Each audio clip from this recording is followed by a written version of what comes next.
Hello friends, welcome back to my YouTube channel Aman lecturer. कैसे हैं आप सब? आई होप आप सब स्वस्थ और मस्त होंगे और अपने एग्जाम की तैयारी बेहतर तरीके से कर रहे होंगे।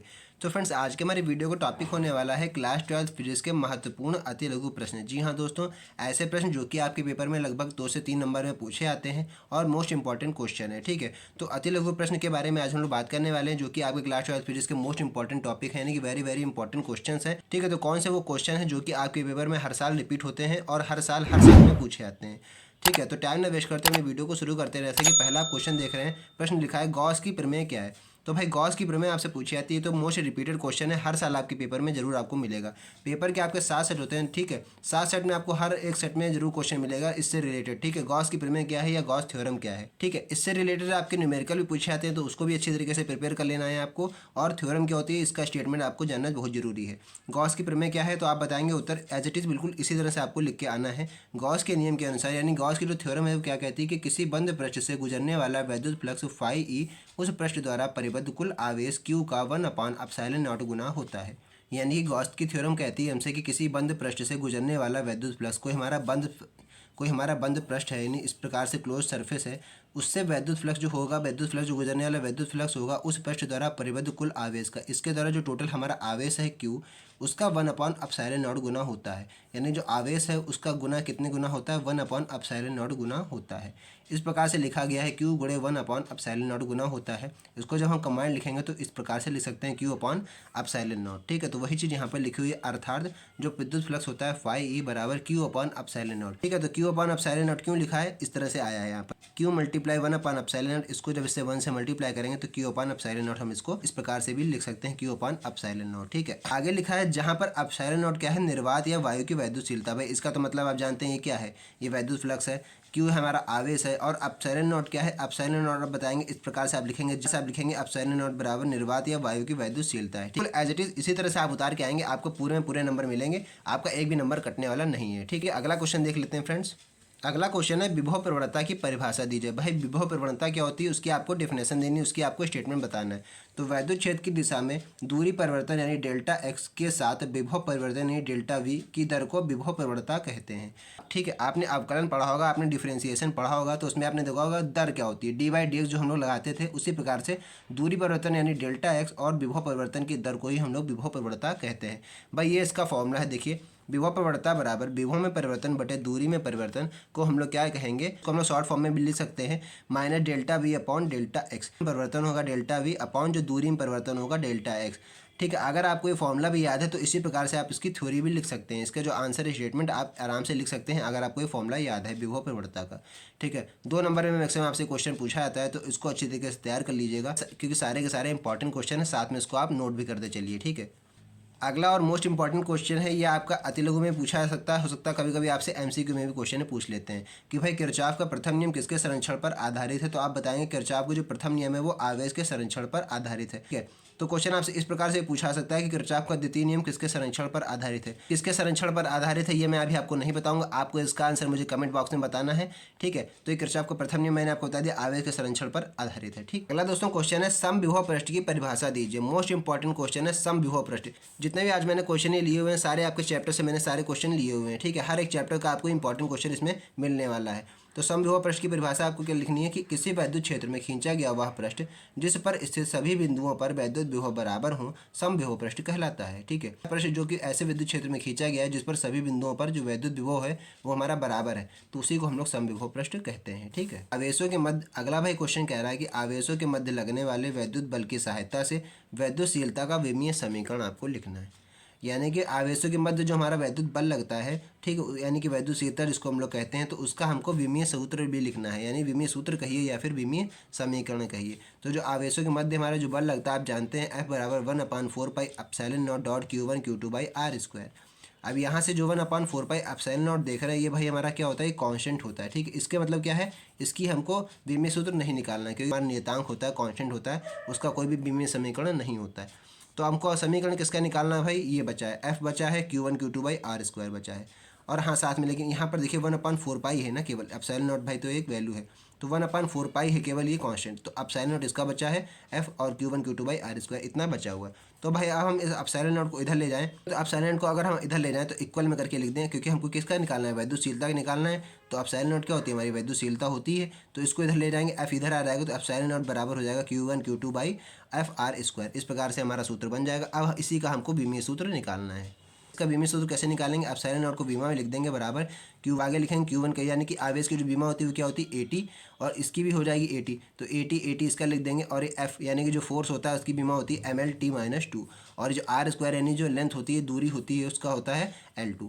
ठीक है, तो इस प्रकार से जब कंबाइंड हो जाएगा तो आगे लिखेंगे एप्सिलॉन नॉट की विमा बराबर m। अब हमको क्या करना है, एडजस्ट करना है, यानी m नीचे है m1, ऊपर जाएगा तो m-1, L-3 भाई कैसे आएगा, देखिए L2 ये है और L1 ये है, तो यानी हो गया L3, और ये ऊपर जाएंगे तो L-3 हो जाएगा।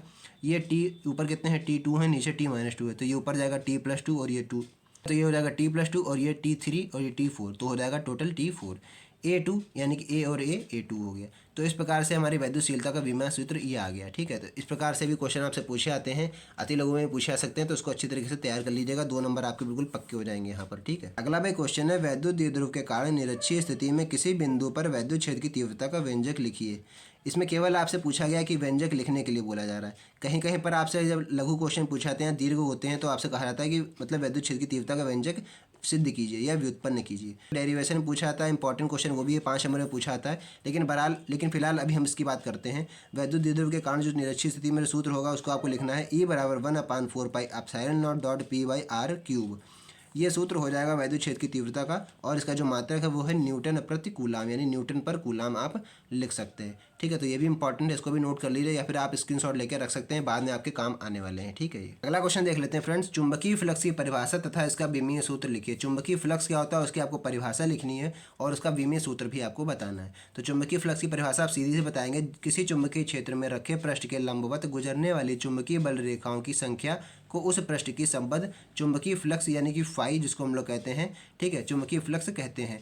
विमा आप बताएंगे इसकी भाई कि विमा क्या है, mL2T-2A-1। ये चुंबकीय फ्लक्स की विमा है, और जो इसके स्टेटमेंट है वो क्या कहता है कि किसी चुंबकीय क्षेत्र में, कोई भी हमारा चुंबकीय क्षेत्र, उसमें अगर रखे पृष्ठ के लंबवत, पृष्ठ हमारा रखा है उसके अगर लंबवत कोई भी हमारी चुंबकीय बल रेखाएं निकल रही हैं, तो उस संख्या को उस पृष्ठ के, ठीक है, तो उसकी संख्या को उस पृष्ठ से संबंध चुंबकीय फ्लक्स हम लोग कहते हैं। ठीक है, इतना स्टेटमेंट आपको बता देना है 2 नंबर में। ठीक है, अगला है क्वेश्चन, बहुत ही इंपॉर्टेंट है भाई, कि एक समान चुंबकीय क्षेत्र से क्या तात्पर्य है, उदाहरण भी आपको देना है। मतलब उन्होंने आपसे क्वेश्चन पूछा कि एक समान चुंबकीय क्षेत्र क्या होता है, वो आपको बताना है, और उसको एक उदाहरण से आपको समझाना भी है। तो आप बताएंगे, सबसे पहले तो आप बताएंगे कि जिस क्षेत्र में चुंबकीय बल रेखाएं समांतर व समदूरस्थ हों तो वह एक समान चुंबकीय क्षेत्र कहलाता है। जैसा कि नाम से पता चल रहा है, एक समान चुंबकीय क्षेत्र, तो आप बता सकते हैं कि जिस क्षेत्र में कोई भी हमारा जो ऐसा क्षेत्र चुंबकीय क्षेत्र है जहाँ पर बल रेखाएं आपस में जो है वो समांतर हैं और समदूरस्थ हैं, यानी एक दूरी पर बराबर से स्थित है, तो उसी को हम लोग एक समान चुंबकीय क्षेत्र कहते हैं। उदाहरण भाई, सबसे बढ़िया उदाहरण आप बता सकते हैं कि लंबी धारावाही परिनालिका के केंद्र पर चुंबकीय क्षेत्र एक समान होता है। लंबी जो धारावाही परिनालिका होती है हमारी, तो उसमें जो चुंबकीय क्षेत्र होता है वो एक समान होता है। सबसे बढ़िया एग्जाम्पल है, आप इस तरह से इसको बता सकते हैं। ठीक है, अगला भाई क्वेश्चन है, चुंबकीय द्विध्रुव आघूर्ण का सूत्र लिखिए। चुंबकीय द्विध्रुव आघूर्ण क्या होता है उसका आपको केवल और केवल सूत्र लिखना है, क्योंकि 2 नंबर में आपसे मैक्सिमम आपसे सूत्र पूछे जाते हैं या फिर कोई नियम पूछा जाता है। ठीक है, क्योंकि अति लघु के हिसाब से वो लोग क्वेश्चन पूछते हैं, तो उसी हिसाब से आपको आंसर देना है। चुंबकीय द्विध्रुव आघूर्ण में आप बताएंगे, जो उसका सूत्र है आप रट लीजिए इसको, M बराबर NIA, बस M बराबर NIA, इसको आपको रट लेना है। चुंबकीय द्विध्रुव आघूर्ण का जो सूत्र होता है M बराबर NIA। और यहाँ पर ध्यान रखिएगा, कोई भी अगर आप सूत्र लिखते हैं तो उसका आपको प्रतीकों का अर्थ जरूरी होता है बताना। ठीक है, प्रतीकों का अर्थ आप इस प्रकार से बताएंगे, जहाँ N बराबर क्या है, कुंडली में फेरों की संख्या है, यानी number of turns.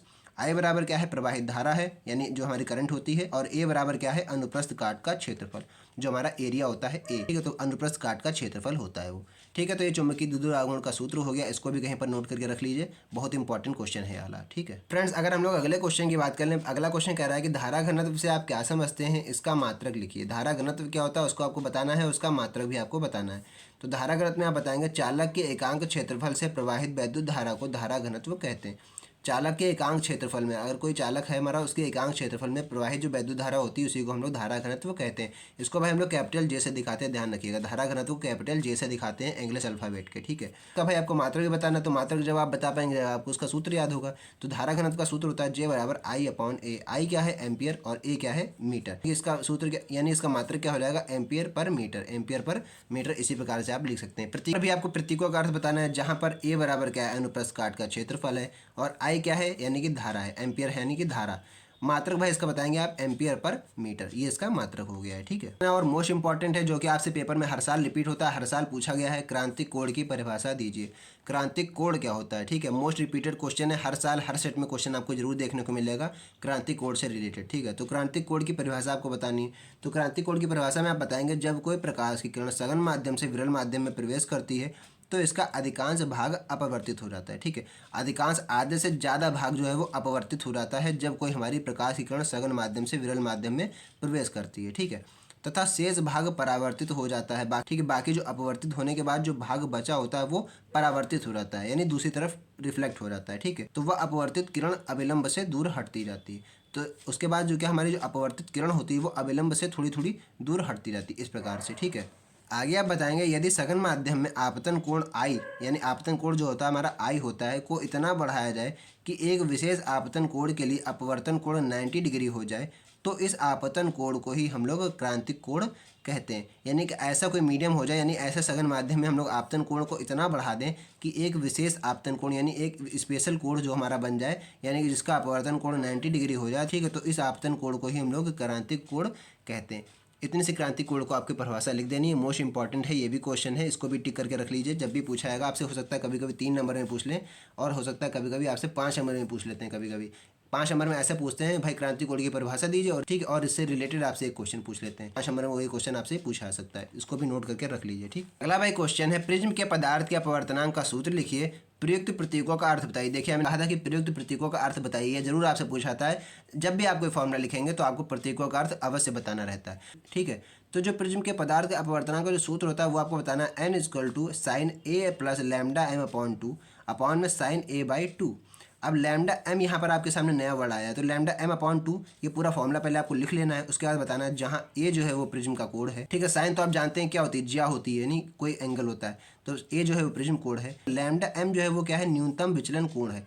Lambda m जो है वो न्यूनतम विचलन कोण है, और n क्या है? अपवर्तनांक है, यानी n जो है वो अपवर्तनांक है यहाँ पर, यानी n जो है वो अपवर्तनांक है। बाकी तो आप सब कुछ जान ही चुके हैं, साइन भी आप बता चुके हैं, a बता चुके हैं, और ये n जानते हैं, ठीक है। बाकी इस प्रकार से आपको इसी तरह से तैयारी करके जाना है, हर क्वेश्चन को आपको लिख के आना है, कोई भी क्वेश्चन छोड़ना नहीं है। टारगेट भाई हमें उनके तरह रखा है 95 प्लस टारगेट रखा है, इसका मतलब क्या है? हमको 95% लेके आना ही आना है, कोई भी कंडीशन हो। अचीव कर पाएंगे जब आप छोटे बड़े सारे क्वेश्चन साथ में लेके चलेंगे, तभी आप इसको आराम से अचीव कर पाएंगे, ठीक है। फ्रेंड्स ये मोस्ट इंपॉर्टेंट है, कला संबंध स्रोतों से आप क्या समझते हैं, कला संबंध स्रोतों के बारे में आपको बताना है। तो आप बताएंगे ऐसे स्रोत जिनके बीच कलांतर समय के साथ नियत रहता है, यानी कॉन्स्टेंट रहता है, कला संबंध स्रोत कहलाते हैं। 2 कला संबंध स्रोतों से स्थायी व्यतिकरण प्राप्त किया जाता है, यानी ऐसे स्रोत जिनके बीच में जो कलांतर होता है, यानी फेज डिफरेंस होता है, जिसको हम लोग कहते हैं, कलांतर को हम लोग फेज डिफरेंस कहते हैं, ठीक है। समय के साथ साथ कांस्टेंट रहता है, नियत रहता है, बदलता नहीं है, तो उसको हम लोग कला संबंध स्रोत कहते हैं।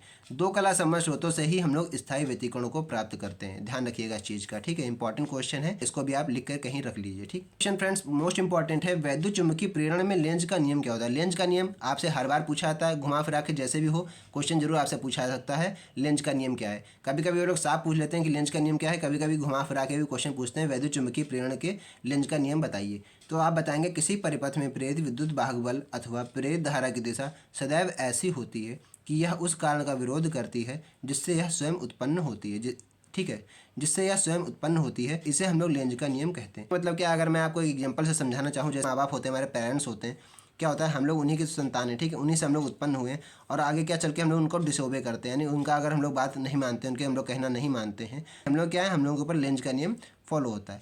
कैसे? अच्छा, ऐसा मैं क्यों कह रहा हूँ, यहाँ पर देखिए लिखा है, सदैव ऐसी होती है कि यह उस कारण का विरोध करती है जिससे वह स्वयं उत्पन्न होती है। कभी कभी क्या होता है, मम्मी पापा हमसे कोई बात कहते हैं, हम लोग उस बात का विरोध करने लगते हैं, हम लोग बात उनका नहीं मानते, उनके कहना नहीं मानते हैं, तो भाई हम लोगों पर लेंज का नियम बिल्कुल सट बैठता है उस समय पर, यानी उस परिस्थिति में हम लोग लेंज के नियम को फॉलो करते हैं। कैसे भाई? उस कारण का हम लोग विरोध कर रहे हैं जिससे हम लोग खुद उत्पन्न हुए, तो इसी को ही हम लोग लेंज का नियम कहते हैं। सबसे बढ़िया एग्जाम्पल था, इसीलिए मैंने आपको ये समझाया। सबसे बढ़िया एग्जाम्पल मुझको ये लगा, इसीलिए मैंने आपको इस एग्जाम्पल से ये बताया। ठीक है, आई होप आपको स्पष्ट तरीके से समझ में आ गया होगा। ठीक है, अगला भाई क्वेश्चन में देखते हैं। अगला प्रश्न कह रहा है कि दृश्य धारा यानी डीसी जो यानी डायरेक्ट करंट होती है, परिपथ में ट्रांसफार्मर का उपयोग नहीं किया जा सकता है, कारण बताइए। यानी आपको कारण बतानी है कि दृष्ट धारा में हम लोग ट्रांसफार्मर का उपयोग क्यों नहीं करते हैं भाई।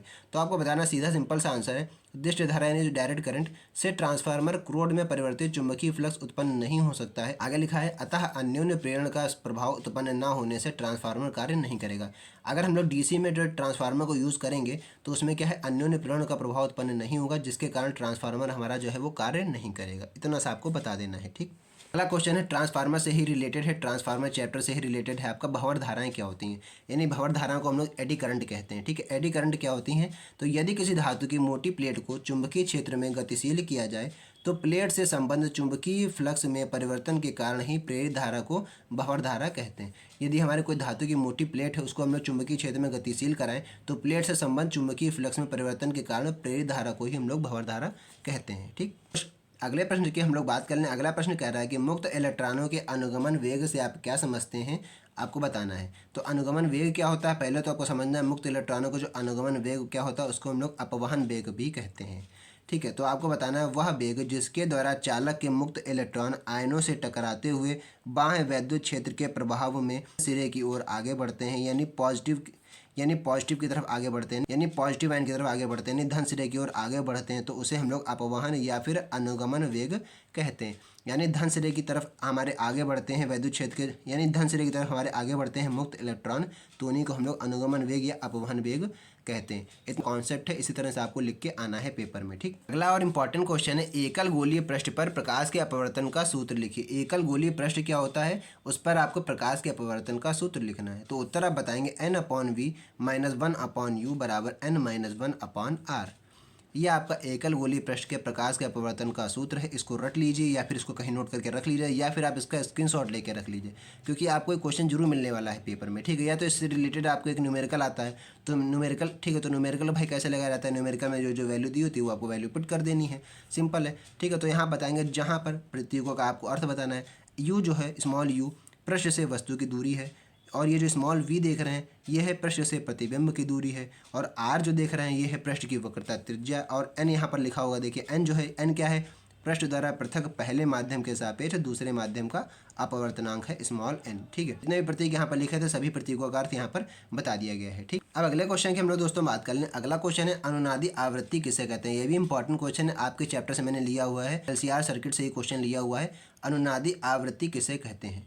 मोस्ट इंपॉर्टेंट क्वेश्चन है, अभी से आप इसको इंपॉर्टेंट टिक करके रख लीजिए, क्योंकि ये तो क्वेश्चन जरूर पूछा जाएगा भाई आपसे। अनुनादी आवृत्ति किसे कहते हैं, तो आप बताना है, सीधा सा आपको बता देना है कि अनुनाद की स्थिति में प्रेरण प्रतिघात तथा धारिती प्रतिघात बराबर होते हैं, तब इस स्थिति में हमारी अनुनादी आवृत्ति कहलाती है। तब इस स्थिति में जो हमारी आवृत्ति होती है वो अनुनादी आवृत्ति कहलाती है। कहने का मतलब है अनुनाद की स्थिति में जो प्रेरण प्रतिघात होती है यानी XL और धारिती प्रतिघात यानी XC दो होती हैं, यानी कि दोनों जब बराबर होते हैं तो इस स्थिति में हमारी आवृत्ति जो होती है वो अनुनादी आवृत्ति कहलाती है। अर्थात कहने का मतलब XL बराबर जब XC हो जाएंगे, यानी XL बराबर XC, यानी प्रेरण प्रतिघात बराबर धारिती प्रतिघात, दोनों जब बराबर होंगे तो भाई उसी को हम लोग अनुनादी आवृत्ति कहते हैं। कंडीशन लिखी, उस कंडीशन को हम लोग देख लेते हैं।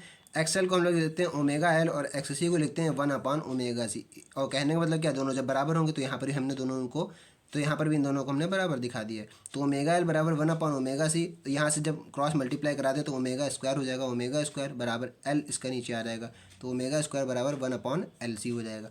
अभी जब इसको आगे सॉल्व करेंगे तो ठीक है, ओमेगा का स्क्वायर हट के इसके ऊपर आएगा तो इधर अंडर रूट लग जाएगा, तो 1/√LC हो जाएगा।